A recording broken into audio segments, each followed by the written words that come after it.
What's going on? What's going on, y'all? It's your boy, Mr. Smooth, checking in with y'all, man. Another episode, Daily Real News, presented to you by Real Conversations Podcast Network. Make sure to like, share, and subscribe, comment down below. Let us know where you checking in from. Hit that notification bell for more content just like this, man. We got a jam-packed episode tonight. Today we got a lot going on. Mid-even tonight, wherever you from, wherever you at, whatever time it is. Appreciate you for tuning in, tapping in. We're gonna get right to it, man. We got a lot going on tonight. We got a lot going on. First thing we're gonna talk about is Grand Rapids man, Daquan Johnson, being unalived by the police. I feel like it was unjustifiable. I feel like he wasn't a threat. We gonna get into that. We're gonna run the clip. We also gonna pay our respects. Pay our respects, man. We gotta pay our respects. Been a lot of people passing recently. Gotta pay our respects to Jesse Jackson. We gotta pay our respects to Jesse Jackson, man. Gotta pay our respects to Jesse Jackson. We also gotta pay our respects to Florida rapper, Lil Poppa. We're gonna speak on all that tonight, man. Make sure to like, share, and subscribe, comment down below. We also gonna speak on the stuff going on with Michael Jordan. I know y'all seen the video. They accusing him of something going on with a little child, underage child, at the celebration of him winning the Daytona 500. And that's a lot to unfold. We also gonna speak on DJ Vlad coming with some outrageous claims.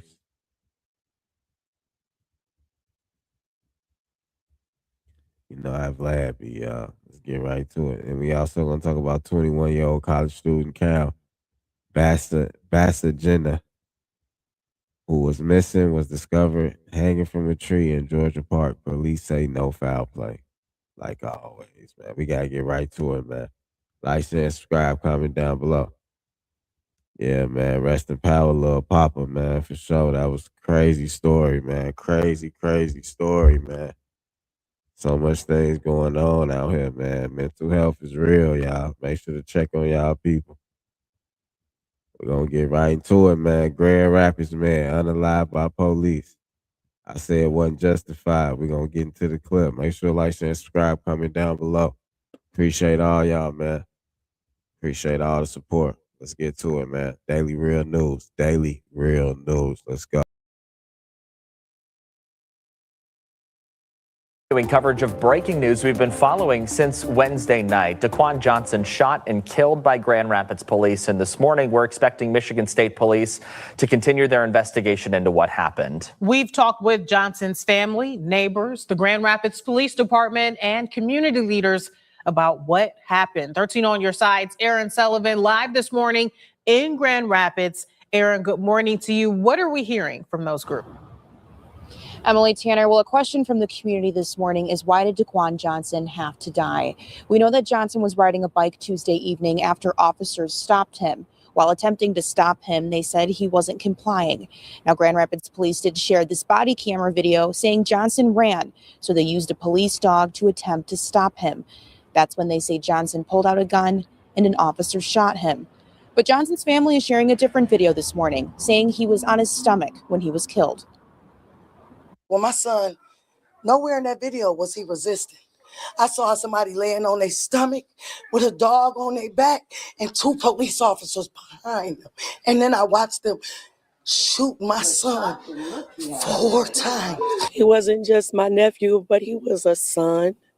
He was a dad. He was a brother. He was a cousin. He was surrounded by people that loved him and that supported him. Johnson's family, as well as community members and leaders, marched in Grand Rapids calling for justice in Johnson's death. And Johnson's mother, Angelica, says she's still not been allowed to see his body. She's hoping later today she can say her final goodbyes. For now in Grand Rapids, I'm Aaron Sullivan, 13 on your side.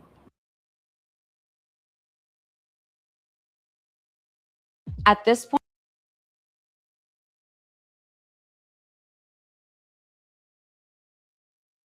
Hey, y'all have it, man. Y'all just seen that clip.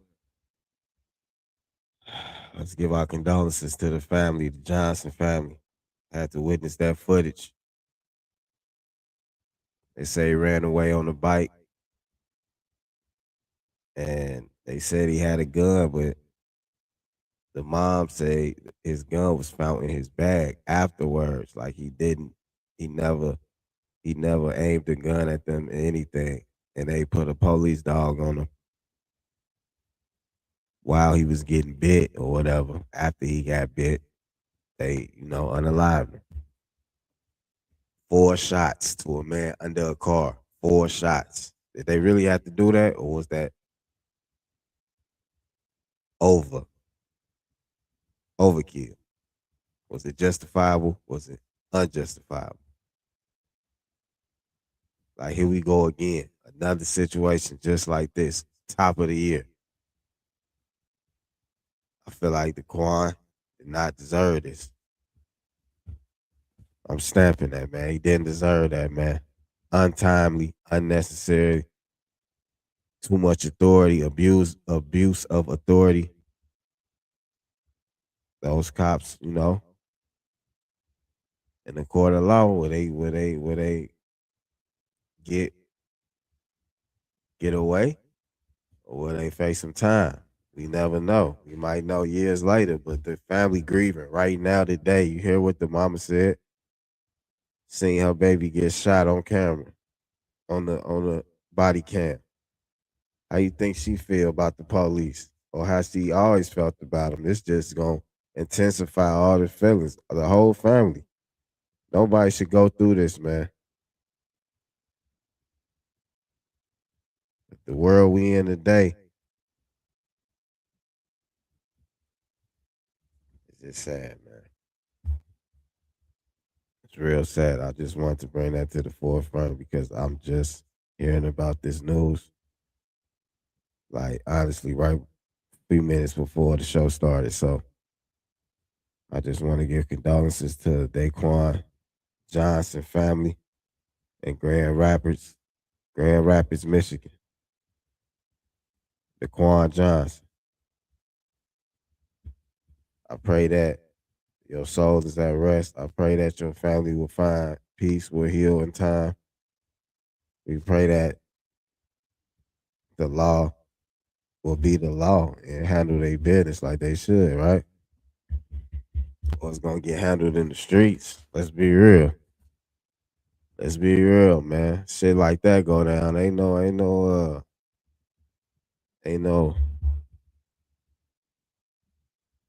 compromising, man. Eye for an eye type shit, you know? I'm gonna leave it at that, man. Praise out to the family of Daquan Johnson from Grand Rapids. Unjustifiable passing, man. We gotta, and once again, they gonna blame it on compliance. He should have complied. He should have complied.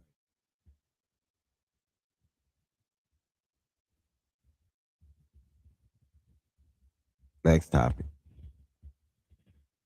So, like I said, it's been a lot of passings going on. One of them been the honorable. Some people still bringing his name up in conspiracies from the 60s, from MLK to who knows what. But we got to honor him, man. Jesse Jackson. Jesse Jackson ran for president. Jesse Jackson, to my knowledge, was part of the civil rights. Did a lot of things for the empowerment of black people in America.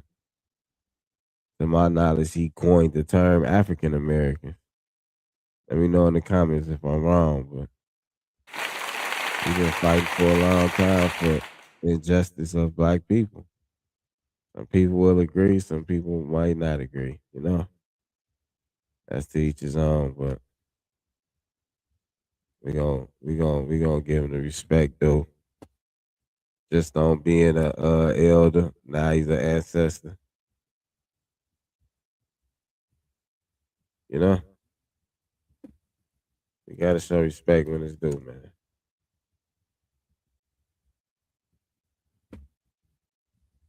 We gotta show respect, man. We gotta show knowledge to the civil right leaders and civil right contributors. You know. So right here we gonna give it up to, I don't know who should we let break it down. 'Cause I want to get like a full breakdown. The young folks don't know who Jesse Jackson is. I want to let people know. So we're gonna give it to CNN. Let them tell it. The history of Jesse Jackson, y'all. So y'all respect, man. No troll comments. No troll comments.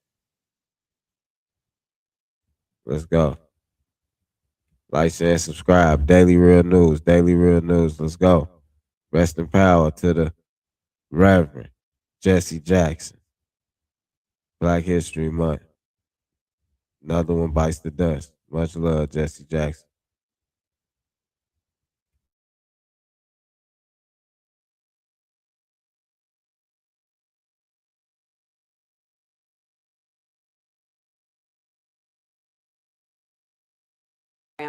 Our father was a servant leader, not only to our family, but to the oppressed, the voiceless, and the overlooked around the world.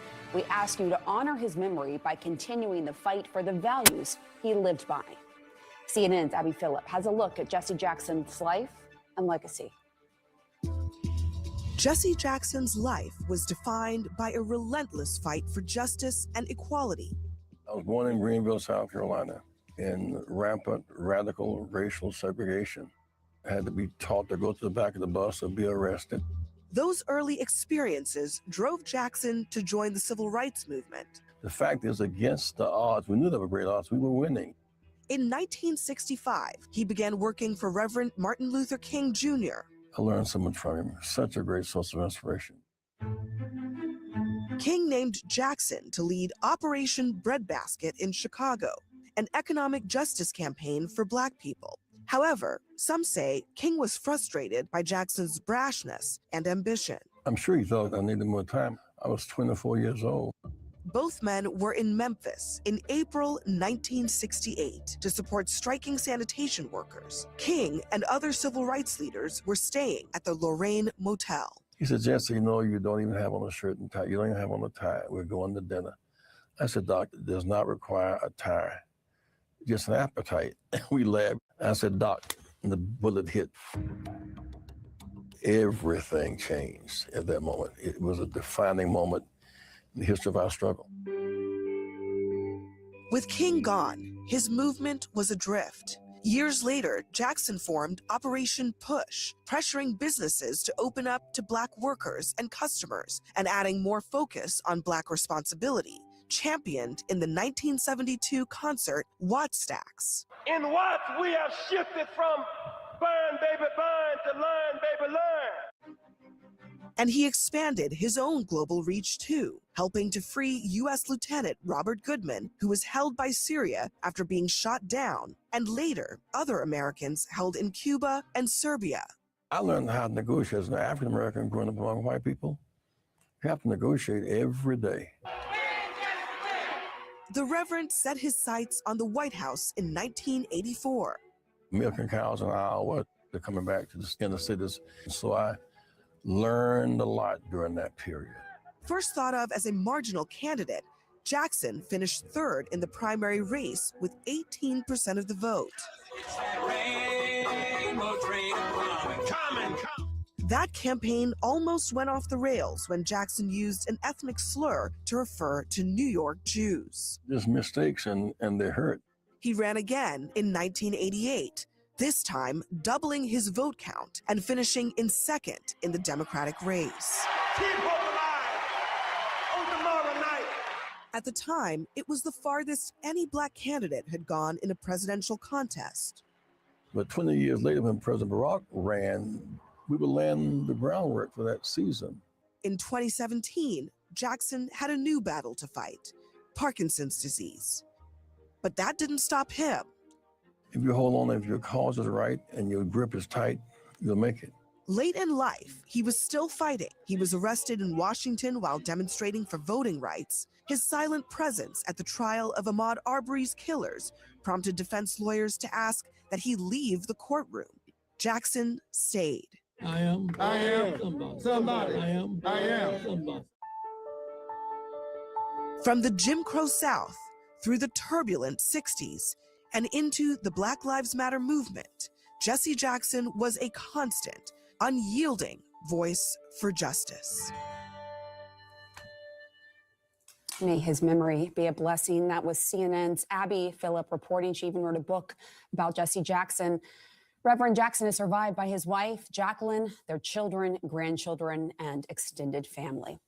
Joining us today in the group chat, Jeff Zeleny, CNN Chief National Affairs Correspondent, Chuck Rocha, Democratic strategist and former advisor to Bernie Sanders' presidential campaigns, and Ashley Davis, former White House official under President George W. Bush. Jeff, I want to start with you. You actually just finished reading Abby's book, A Dream Deferred. And we were talking about how Jesse Jackson served as sort of the bridge from Dr. Martin Luther King Jr., he was his protege, to President Obama, to present day. I mean, he kept fighting till the very end.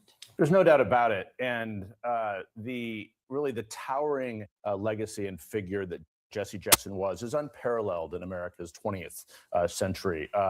Barack Obama would not have been elected as the first Black president in America without Jesse Jackson, not because they had a close relationship. They did not. It was stressed. It was filled with tension. Their family did, but this is why. Because Jesse Jackson, through his 1984 a bid for president and 1988 a candidacy for president, he literally changed the Democratic Party and changed the way Democrats elect their presidents. Gone are the smoke-filled back rooms at party conventions where the candidate was decided, but Jesse Jackson opened up that process through making it a delegate fight. And Barack Obama seized upon that in 2007 and 2008 and built a grassroots campaign that was basically the modern day version at the time of what Jesse Jackson did, particularly in 1988. So he paved the way for that, but so much more. He literally was the bridge between the two. But to Barack Obama, as I think back to covering him during my time in Chicago, he moved to Chicago in part because he wanted the Black American political experience. And Jesse Jackson was that in Chicago. He left Memphis after Dr. King's assassination, and Jesse Jackson was there. And he moved to Chicago to start the Rainbow Push Coalition, really building the broad-based modern Democratic Party. And as Chuck knows well, without Jesse Jackson, a very similar message to what Bernie Sanders did in his campaign in 2016 and 2020, economic justice, really building a broad-based coalition. So the through lines there are so important. Jesse Jackson's his fingerprints are on our politics right now at the moment as well. Yeah. And let me build off what Jeff said, because it's really, really important, because Democrats need to remind themselves today, as we live in the Trump presidency, about what Jesse Jackson did. He went out as a Black man and talked to poor white farmers. He went out and talked to union members about keeping jobs in America. He started building a coalition, to Jeff's point, before Barack Obama, about bringing together Black, brown, and poor white people to say, look, it's not left versus right, it's up versus down. And he was the one who really started that in a day when, in the back rooms, the smoke-filled rooms that Jeff talked about, was where the power lays. And some would say, I would even might say, that some of that power has reemerged when we should get back to what Jesse Jackson used to talk about, which is the workers and the Workers' Party. Because in an interesting way, President Trump has kind of gotten a lot of that coalition, especially in this past election, from increasing his Black voters, but also the poor white people that just feel like the government does not help them anymore and they've lost their way. But I have a question. So I haven't read her book yet. I know you both have, but what was the complicated relationship about with Obama? I was going to follow up with that too. No, it's a great question, because I think people will wonder that. Yeah. Look, one of the pieces of the complicated relationship was that when Barack Obama was running for president, Reverend Jackson thought that Senator Obama didn't pay him the respect that he wanted at the time necessarily. And Jesse Jackson was not a part of the Obama campaign. His son was, Jesse Jackson Jr., the member of Congress. He was a national co-chair, but there was always a tension between Senator Obama and Reverend Jackson at the time, largely because Jesse Jackson wanted to be a bigger part of the campaign. The Obama campaign obviously did not want to go anywhere near him for political reasons and other reasons. But as Abby writes about in her book, they did reconcile in recent months and years and have a conversation, but largely because Reverend Jackson did not think that President Obama sort of gave him his due, if you will. But during the campaign, Jesse Jackson, back in 2008, I was just looking at the story, I wrote about it at the time, he criticized Obama openly for talking down to black men. And this is something that Senator Obama would talk about a lot, that black men have responsibilities as fathers and they should live up to those more. But Jesse Jackson has said that Obama was talking down to black men. He had to apologize for his criticism. So just a lot of tension over the years between them, but their families were very close.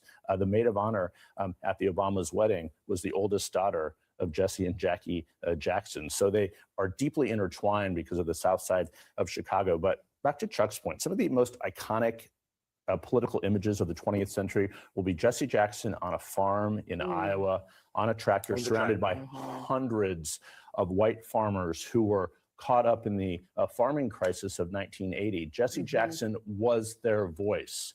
And that is something that truly was iconic at the time.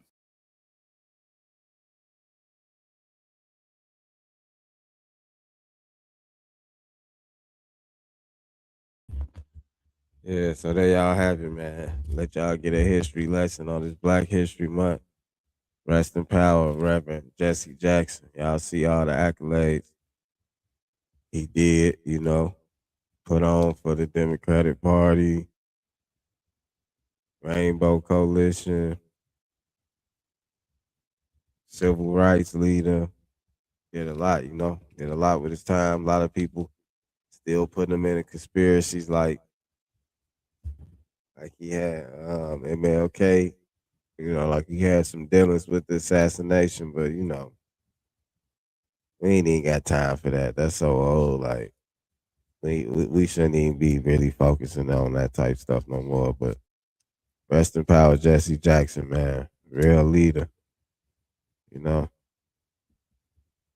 he paved the way, like they said in the video. He paved the way for Obama to be the first president, quote unquote. You know. So you gotta get your hats off to the man, man. He did a lot for the black community in America. So we can't take nothing away from him. Like he ain't put his life on the line. Some people say he was a part of the problem, but let's be honest, man. A lot of people can say what they want, but they ain't put their life on the line. They ain't put their money on the line. They ain't put their reputation on the line as a black man in America for over 30 years. So, you know, even when I was younger, I had some ways feeling about him, you know. As far as like,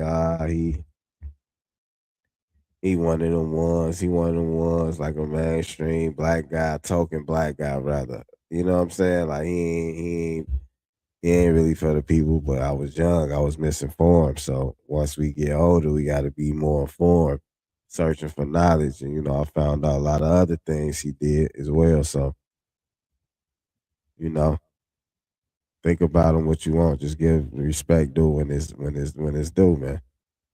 Get a proper respect due when it's due, you know? So once again, rest in power to civil rights leader Reverend Jesse Jackson. We also now we gonna speak on Florida rapper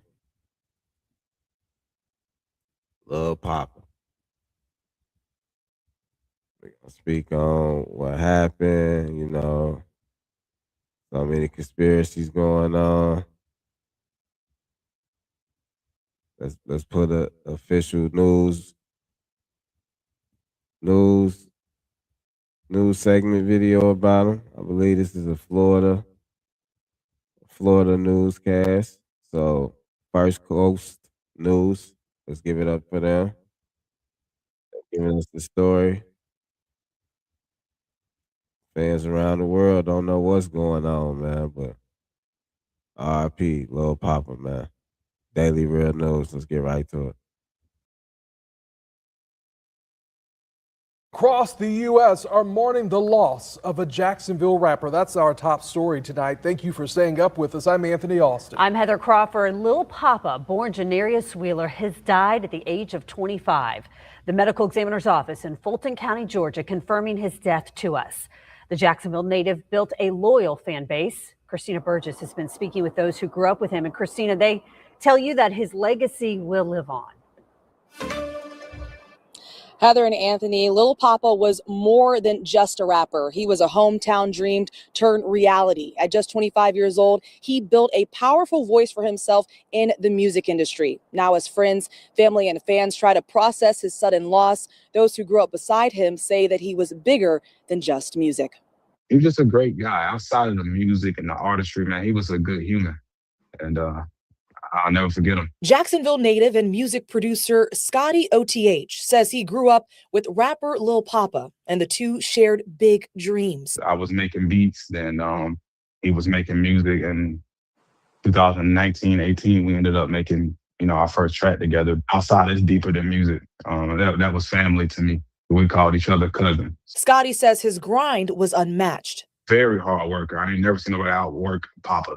Poppa was usually the last man standing in the studio. Forever Young was Poppa's favorite song that we did together. In 2022, Lil Poppa signed with Yo Gotti's Collective Music Group, a defining moment in his career. He released several fan favorites, including Love and War, Mind Over Matter, and Happy Tears, along with projects like Almost Normal Again. Just this past Friday, he released a new single titled Out of Town Bay. Since the news of his passing broke, Lil Poppa has been trending on X. He had nearly 1 million followers on Instagram and more than 600,000 listeners on Spotify. I feel empty, but I love him. I love him to death. I always will. And I'm just trying to compartmentalize everything. Photographer and creator Terrence Tyson says he met Lil Poppa at the very beginning of his career. I know how, myself and a lot of other people, how hard we went for him to get where he needed to be. It was a shock. It was a big loss. Tyson says the rapper pushed through trials and tribulations to create opportunities for himself and others. When he made it, it felt like everyone made it. Now, as Jacksonville and fans across the country mourn this loss, those closest to him say his heart and music will keep his legacy alive. But he's gonna live on. His legacy is gonna continue. He was a star. And Lil Poppa was scheduled to perform at his birthday bash on March 21st at the Fillmore Center in New Orleans. No details surrounding his death have been released at this time, and the medical examiner's office says his cause of death is still pending. Reporting live in downtown Jacksonville, Christina Burgess, First Coast News on your side.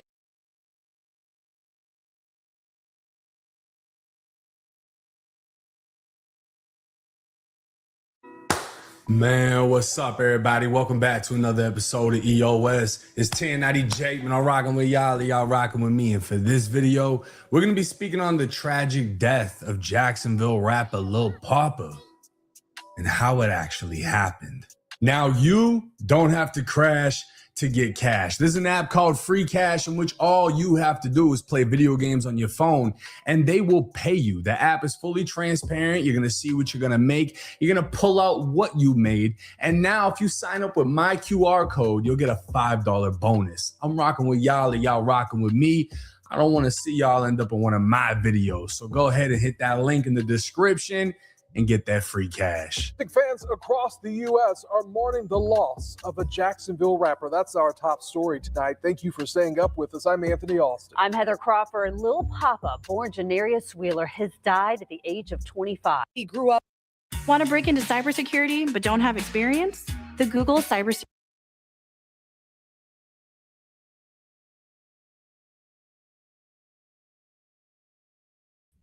All right, y'all. Let's talk about it. Lil Poppa. Let's get right into it, man. How y'all feeling about Lil Poppa, man? They saying he was on a high-speed chase. Somebody was chasing him. Then he went to a motel and got into it with his manager. See, that first clip, that's before they knew what it was, If you up on the news, if you doing your research, they were saying it was an overdose at first. Then Come to find out, they say he offed himself.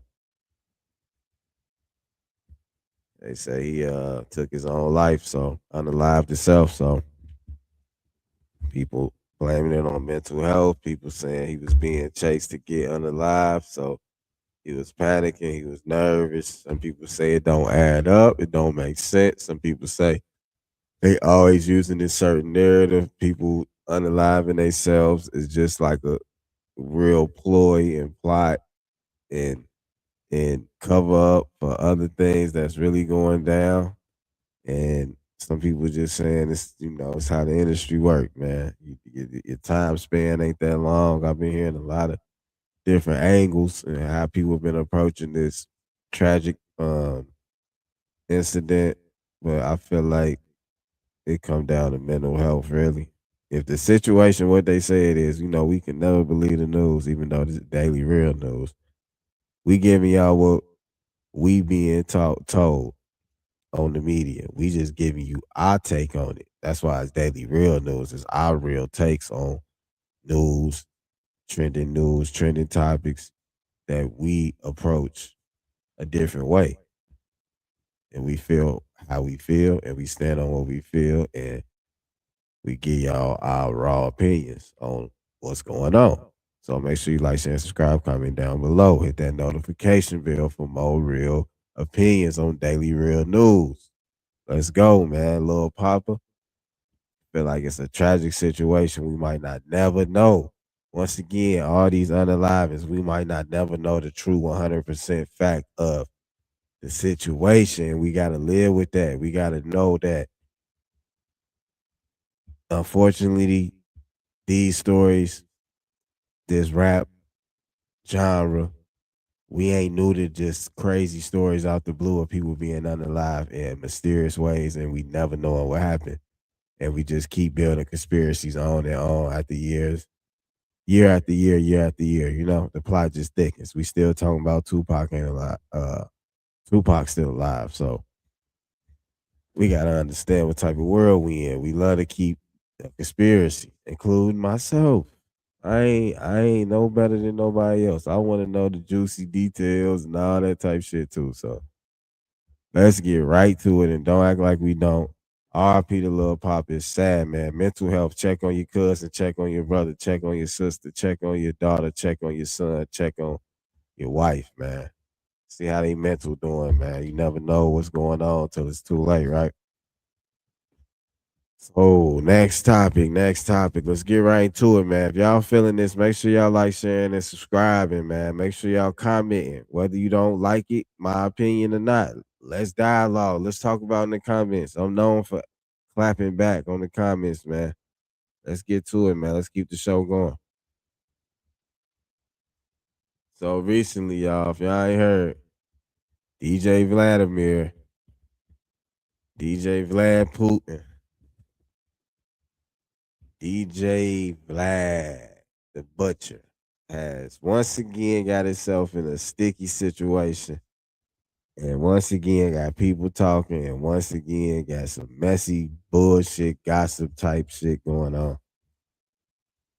So allegedly, he was saying that Rock Nation paid him to side with Megan and Jay-Z got the lawyer on payroll and he did a song with the lawyer nephew and all that type madness.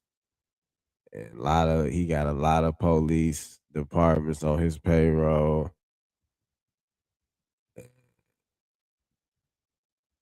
He couldn't hold this in no more. He's sick of holding this secret in and all that, man. It's just crazy as hell, man. It's just crazy how you can just go from saying all that to saying he was trolling and people don't know how to take a joke. It's just crazy what people would do, man. It's no more just keeping shit on the low. Even if this was true, like, well, then after all them tweets, Vlad gonna tweet. He gonna tweet something happened to me. Y'all know who did it. Like, come on now. It's crazy, dog. Like, you can't be serious, man. But we gonna go right to it, man. Make sure you like, share, subscribe, comment down below. The plot thickens, dog. The plot thickens.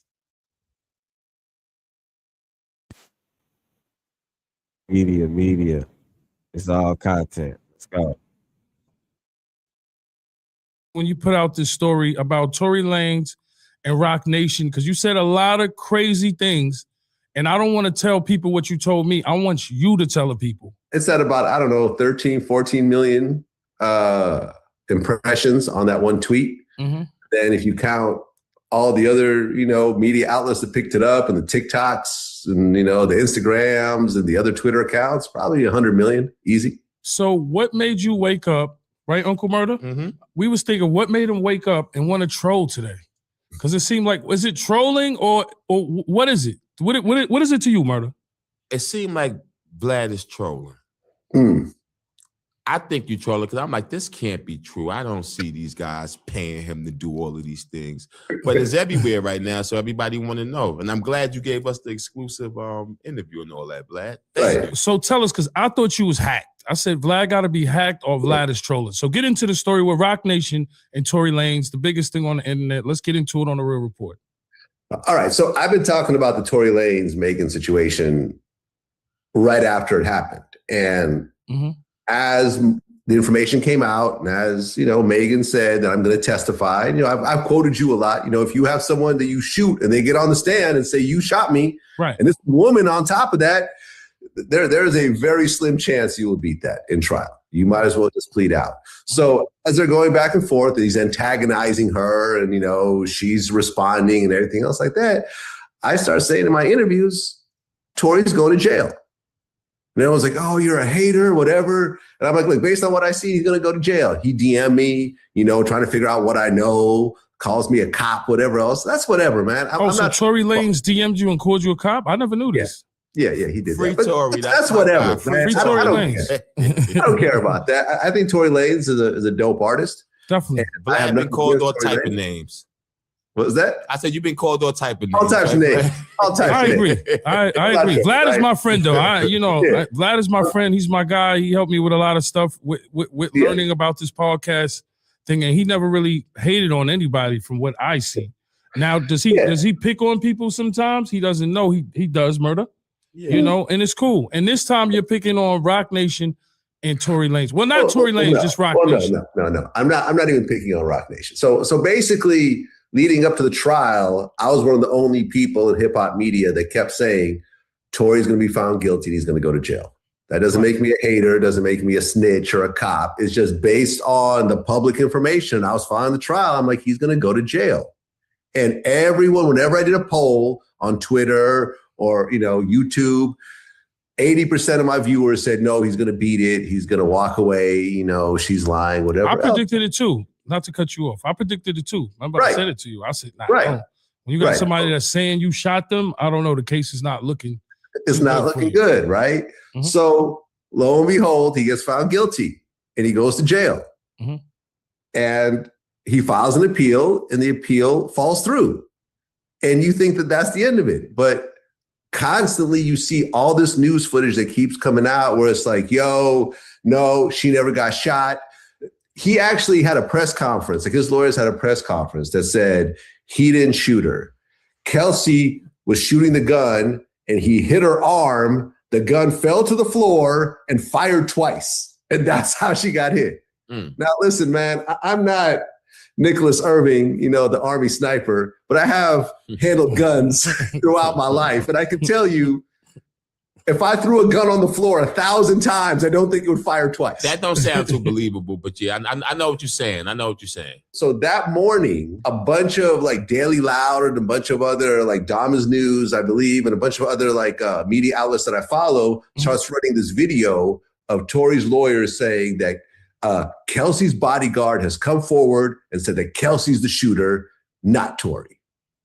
And everyone's going crazy over this footage. And I'm looking at this going like, this is from last May. This RP came out almost a year ago.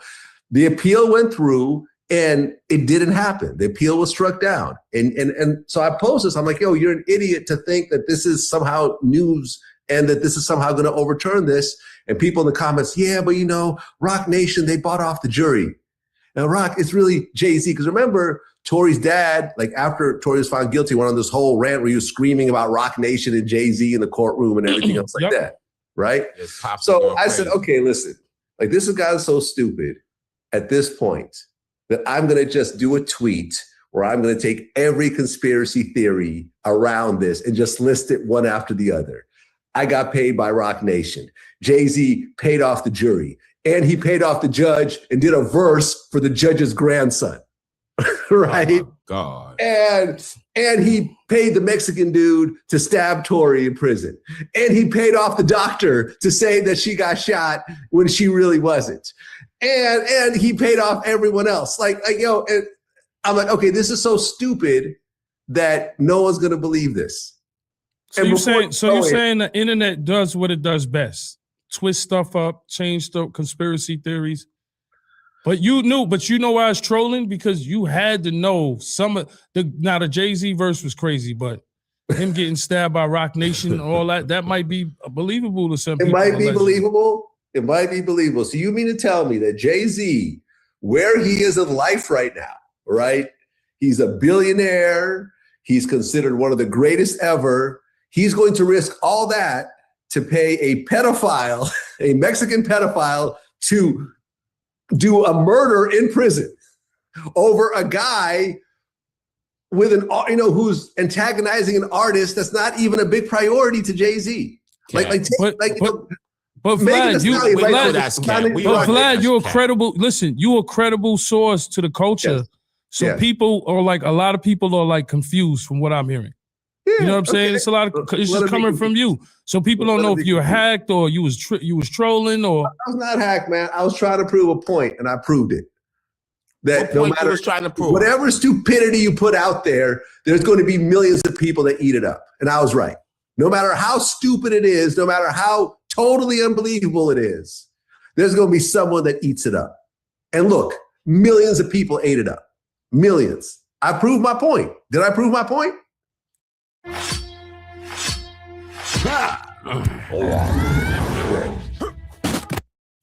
You definitely did, because people ran with the story and it definitely went viral. That's why we got you on the Real Report right now. Like, share, subscribe. You know what I'm saying?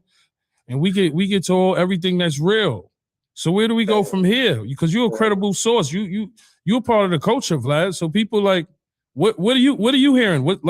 How people are calling your phone? What are they saying? And I want to know, Vlad, how do you feel about people like, because you cool as shit, right? But how do you feel about people saying you a culture vulture too, Vlad?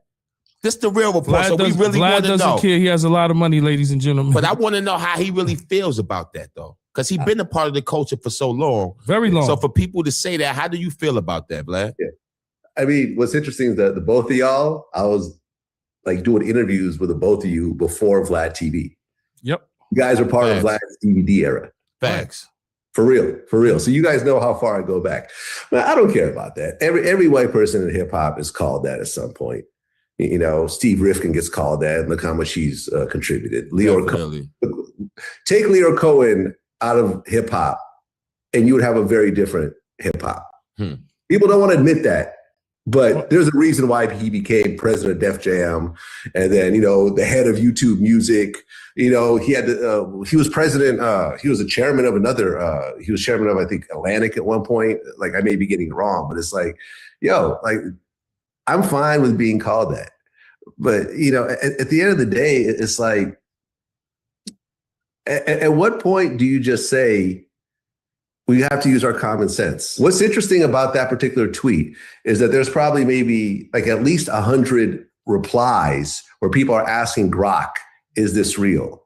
And every time Grok says, no, it's parody, it's sarcasm. Right. So AI knows sarcasm better than human beings now.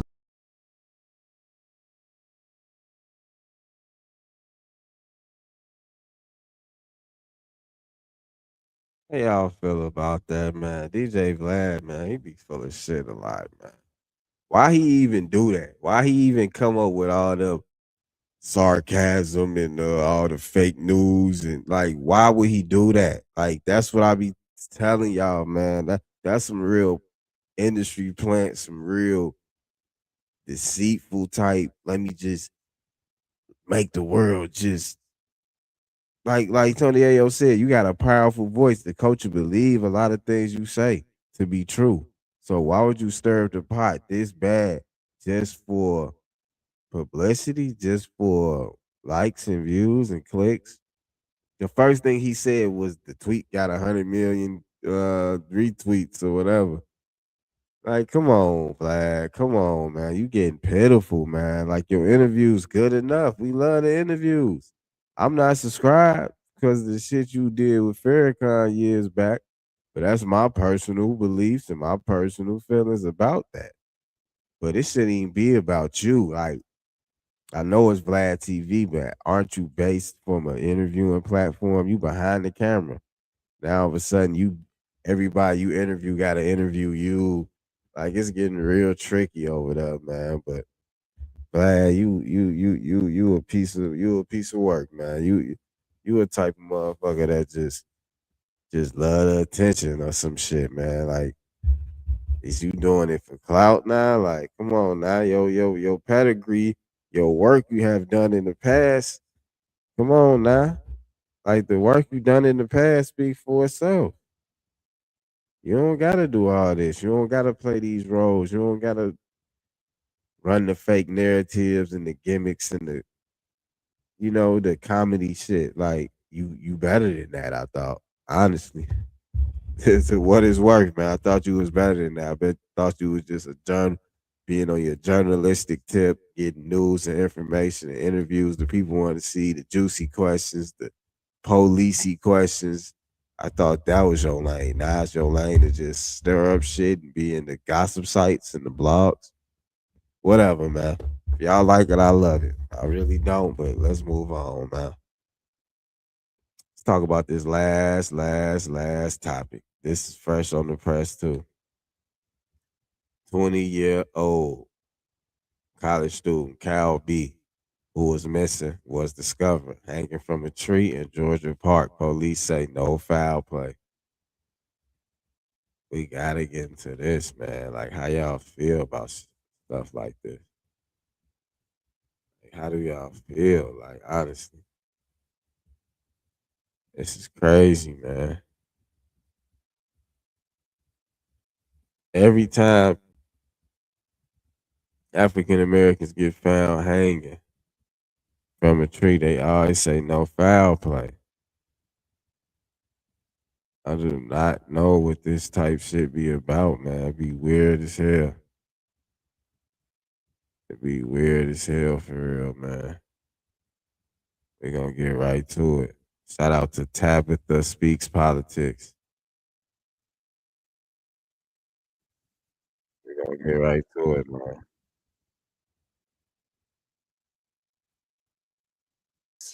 Because they put me in a different type of headspace.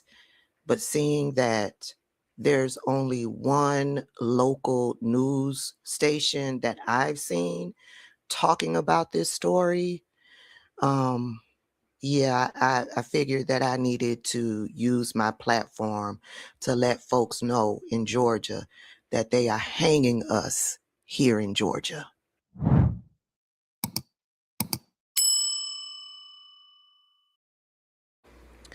This is Kyle Basinga, or Basinga. He was a student at Georgia State University here in the metro Atlanta area, 21 years old. The beginning of February, his family reported him missing. And the other day, it was reported that a black man was found tied to a tree, dead. Turns out it was Cal, and he was hung from a tree, not tied to a tree. Cobb County police say that Cal was found dead in a wooded area in the Fair Oaks Park out in Marietta. Yeah. And if you don't know, Georgians, I believe Marietta was once a sundown town.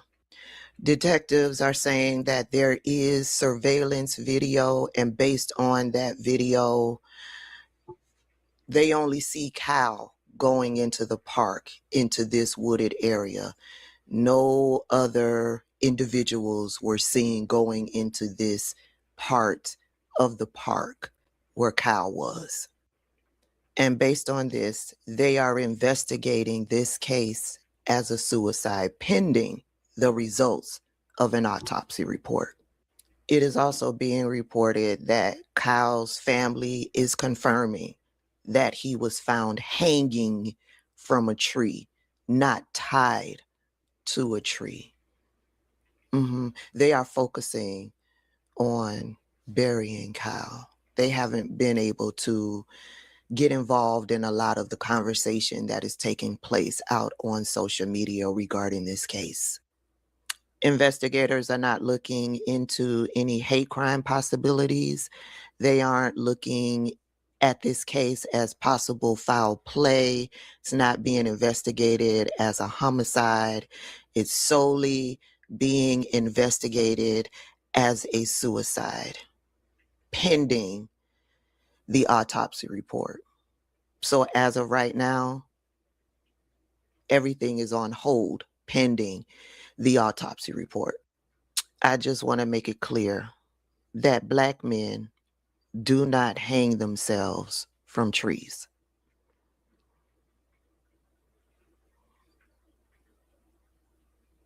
I just want to make that very clear. Black men do not hang themselves from trees. They may commit suicide, but they will not do it by hanging themselves from a tree. I haven't seen any of our Black politicians speaking out in regards to this case. I went to the local chapter, Cobb County, the NAACP for Cobb County, the local chapter, to see if they have put out a statement. I have not seen them put out any type of statement. So yeah, as I head out, I want to remind you that Marietta was once a sundown town, and the police are investigating a Black man being hung from a tree as a suicide. No surveillance. They say they have surveillance video. It has not been released. Witnesses say that they saw him go into this wooded area alone. Us Black people, yeah, we got some questions, because we know that Black men do not hang themselves from trees.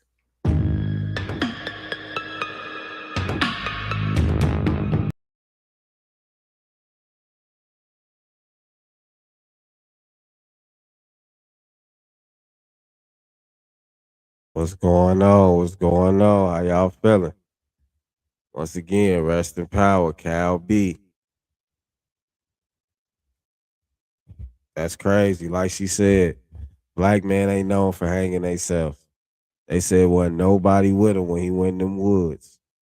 So come on now. We got to make it make sense. We need more investigation. Don't let this shit ride by. All you social media platforms, all you bloggers out there that's watching are going to watch this after the live is over with. Share this video. Hashtag his name. Don't forget his name. Don't forget his untimely passing. Don't forget what someone has done. You heard what they said. Marietta was a sundown town. I guess this where he was at, I guess where he was at, wherever his college, it was close to Marietta. Just remember the past in general, man. This shit don't stop. Y'all gotta keep thinking it's sweet out here. We gotta keep telling our children that it's all peaches and cream when it's really not. Y'all see what's going on, man. Cal Bassinger,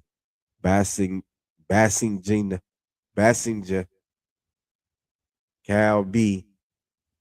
I don't want to butcher his name, man. I don't want to play with his man's name. I don't want to play with nothing that's going on in this situation. Because this is serious, man. This is how y'all furious right here. All you black organizations, all you organizations in general, missing people.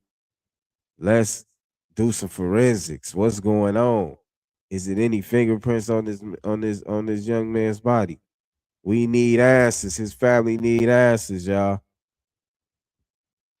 For real, man. It ain't about nothing but getting to the bottom of that situation. That could be your child, your brother, your nephew, your cousin. That can be someone father, you know? It's sad, man. 2026, we still finding black folks in America being hung, lynched. This is no damn joke, man.